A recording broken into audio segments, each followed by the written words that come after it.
So I've just come from the first full day at Lancaster Theological Seminary since, well, really my first full day at Lancaster Seminary.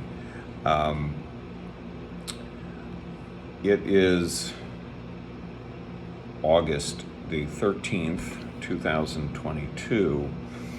I was a student here in a master's program in 1986 in the fall.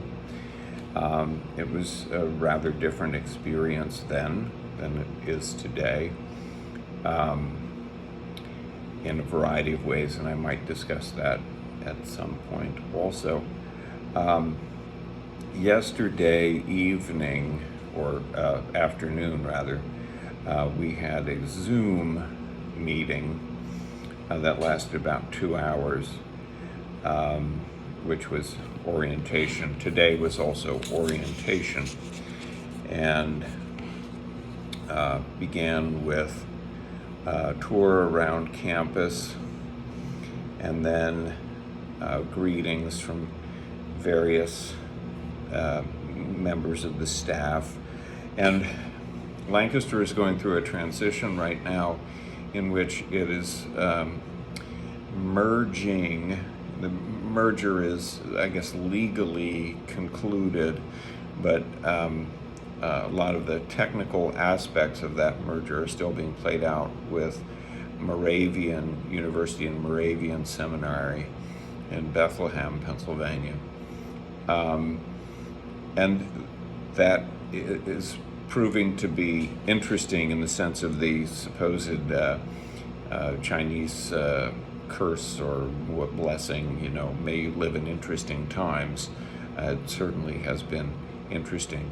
Mostly pretty forgiving, and I would say, overall it's been more of a blessing than a curse, but there have been times when I've maybe cursed a little bit, but it's going all right now.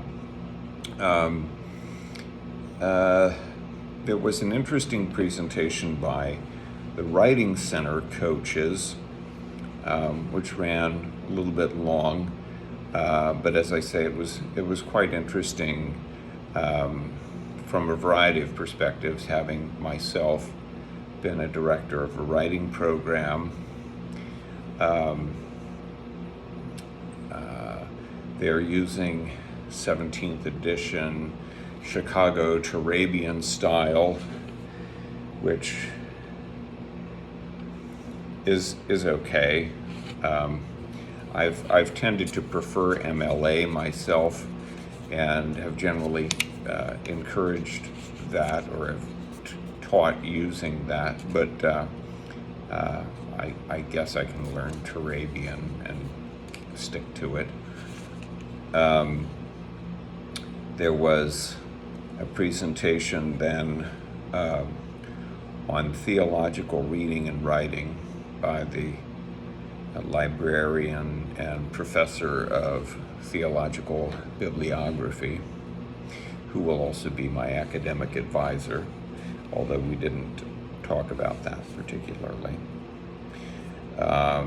There was some presentation on academic support, and academic support in the sense of accommodations.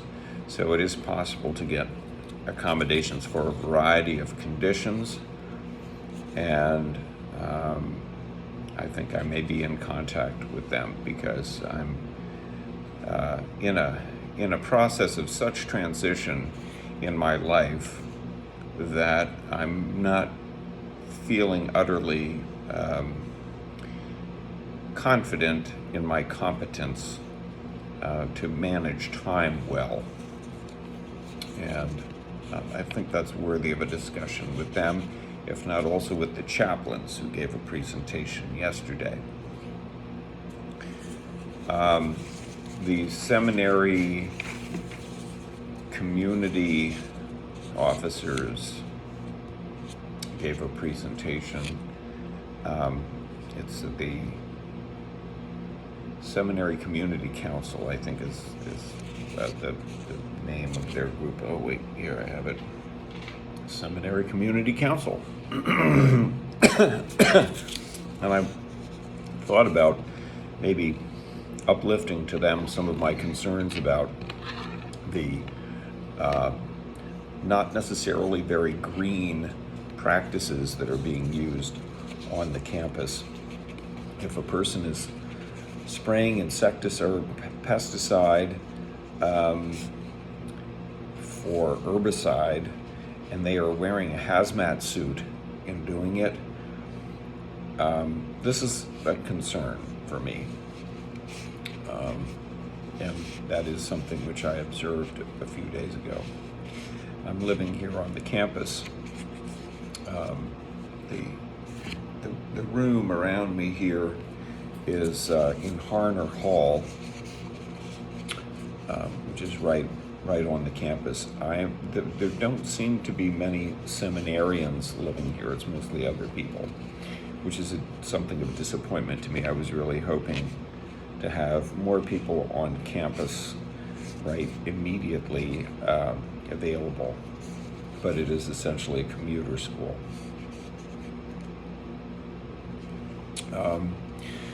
We had our photographs taken for ID cards. We had our photographs taken for various publicity kinds of things. We did a scavenger hunt for various types of geographical features of the seminary so as to orient ourselves to the place physically. That was interesting.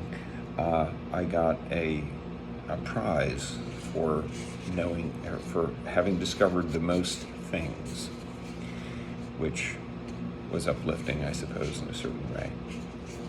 Also somewhat embarrassing. I have, however, I mean, it would be a greater embarrassment to me if I have not done that, since I have, and I've told a number of people this today. My first association with the Lancaster Theological Seminary was in 1969, when my dad would bring me here because the Parish Resource Center was here, and I used to like to go to the Schaff Library as a kid. I mean, as quite a young kid, so I was like 6 years old, 6 years old. But libraries and museums have always been very comfortable, fun places for me. So we had lunch. We then had a presentation about the chapel services and the necessity that we should be doing reading and so on, and actively participating in chapel, which occurs twice a week on Wednesdays and also on Saturdays. We then had the sort of meat of the day was an anti-oppression workshop directed by a fellow who is from the Washington Consulting Group, which does anti-oppression workshops, among other things. But apparently chiefly that.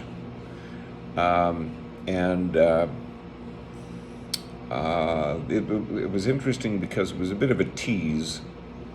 All the things in it we had very little time to do any of them.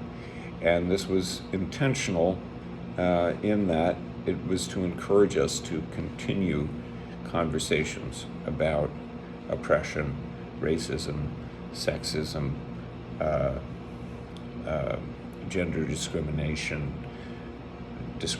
based upon sexuality, and these sorts of things, which I don't mean to place that in a dismissive context. It's extraordinarily important.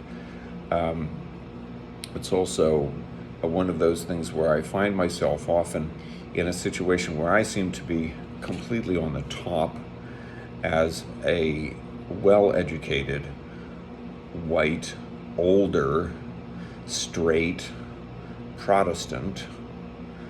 I just stack up as being, I should be king of the world. And that I am not does not take away the advantages that being an old, straight, white, well-educated Protestant confers. So it becomes an interesting bit of a special problem. And I talked with some people about that today. I said, this sounds like it should be just a wonderful situation for me, and it really isn't. I feel a special burden because I am in the situation that I am. So we then happily had a break, and then a worship service, which concluded essentially with the singing of This Little Light of Mine. The reading was from Matthew, which I'm familiar with as "You are the salt of the earth, and if that salt has lost its flavor," and so on. We heard it from The Message by Peterson, translation by Peterson, which is a very strongly paraphrastic translation, which offers some interesting points for reflection in the same way that the Cotton Patch epistles and Cotton Patch Gospels offer some opportunities for delving into the context. So that was useful. Now I understand that there is an online orientation evaluation, and there are various other kinds of follow-up things that have to be done, like registering for classes and working through the payments for the next 4 terms. And I have to say that at the moment, it's the whole business concluded around 4:30. It's now probably about 5, and I am beat. And tomorrow, I have to be at Church of the Apostles in Lancaster to give a fire starting presentation, which is fine in and of itself. It's just there is no day that is not an early start. And one of the things that was strongly emphasized today, but also especially yesterday in the online presentation, is self-care. And so I've been reflecting upon the need for self-care, and that has, in one sense, it does refer to the need to keep body and soul together, in the sense of, being able to feed oneself and have enough money to get around to the workplace and that sort of thing. But there's also a need for some kind of recreation, and I can sort of see that may start to be a bit of a difficulty as I go into the actual working year this year. And I'm not entirely certain even what the classes are that I'm going to be taking, but I'm not concerned about it because they're all required courses. So I'm just going to take, it's like going into the mess hall and here's what your food is, and, thank you, sir. And that's pretty much where my life is right now. But I do feel that it's a good moment to try to find some kind of relaxation tonight rather than continuing on to work. Tomorrow, after I give the fire starting presentation at Church of the Apostles, I need to go to my regular place of employment, which is Hammond's Bakery, Hammond's Pretzel Bakery, and make up sponge and start the oven. Last week I did that, and it hadn't come up to temperature. The oven had not come up to temperature, and so I left, and when I came back it had gone beyond the temperature that it was supposed to be. So I have to watch that much more closely today. There is a possibility that I will be going to see a Ladysmith Black Mambaza in the evening, which in and of itself is a fine thing, and I've met some members of that group years ago in Chicago, and I would be happy to see them perform. However, it makes it a very long day after a series of very long days. And so I will not be terribly upset if my mother has, in fact, found some other people to go with her. She has tickets to the event. So it is in Mount Gretna, which is about a 45-minute drive from her house being about a 10-minute drive from here. So I'm automatically looking at at least an hour from the time that the performance ends before I can be here, and I need to be getting up early in the morning on Monday to go to work at Hammond's. So thus I begin to see, what some of the very real practical problems of life at the seminary are going to be. So I'll leave it at that. Today was a kind of a typical orientation day. You go through it and hope to take some things away from it, and hope to remember those things that you have to do, and it's done now.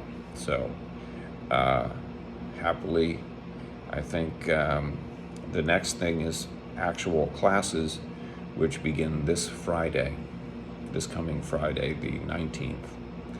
So there's that.